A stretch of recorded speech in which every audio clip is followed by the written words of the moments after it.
భగవద్గీత 4వ అధ్యాయం. కాలజ్ఞానంలో జ్ఞానం మరుగున పోతుంది అని శ్రీకృష్ణుడు చెప్తాడు.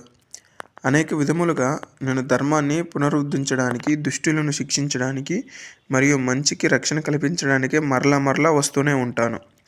నా జన్మ రహస్యము మరియు నా కార్యకలాపాలు తెలుసుకున్న వారికి పునర్జన్మ ఉండదు. నన్ను ఆదరించే వారికి నేను అనుగ్రహిస్తాను.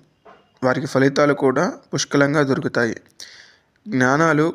జ్ఞానులు కోరికలు లేకుండా మరియు ప్రపంచ విషయాలపై ఆలోచన లేకుండా పనులు చేస్తారు. ఎల్లప్పుడూ తృప్తిగా ఉంటూ కోరికలు లేకుండా పని చేసినప్పటికీ వారు ఏమీ చేయనట్లే ఉంటారు. శరీరాన్ని మనసుని స్వాధీనంలో ఉంచుకొని విషయ వస్తువులను విడిచిపెట్టి కర్మలను అనగా పనులను చేసేవారికి పాపం అంటదు. నిత్యం తృప్తిగా ధర్మానికి అతిథిగా ఉంటూ అసూయ లేకుండా కర్మలను చేసేవారు బంధ విముక్తులు అవుతారు. మనసుని జ్ఞానంలో నిలిపి త్యాగబుద్ధితో ఎల్లప్పుడూ కర్మలు చేసేవారు బంధ విముక్తులు అవుతారు. అన్ని జ్ఞానుల్లోకి జ్ఞానం అనేది అతిపెద్ద గొప్పది. ఎందుకంటే సర్వము జ్ఞానంలో సముపార్జించి ఉంటాయి. జ్ఞానిని చక్కగా వినయంతో ఆశ్రయించు, వారు జ్ఞానాన్ని ఉపదేశిస్తారు.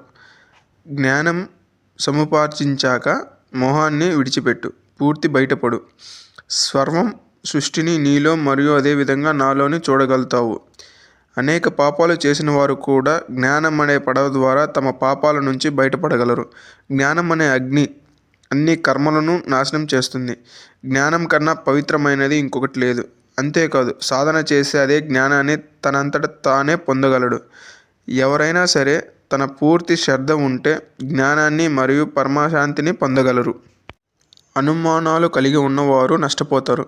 జ్ఞానమే సంశయాలను నాశనం చేస్తుంది. ఈ విధంగా సంశయాలని తొలగించుకొని